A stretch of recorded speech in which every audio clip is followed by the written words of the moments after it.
Good evening. So, galing ako sa aking lola kanina. So,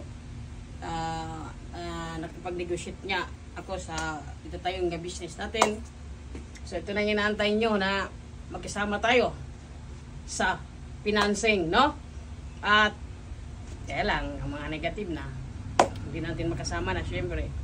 So, hindi lahat ng company naman tayo magkasama. Yung promise ko nga, tayo natin na financing at yun, nakipag-negotiate ako sa lola ko at yun, at kanyang building ang gagamitin natin.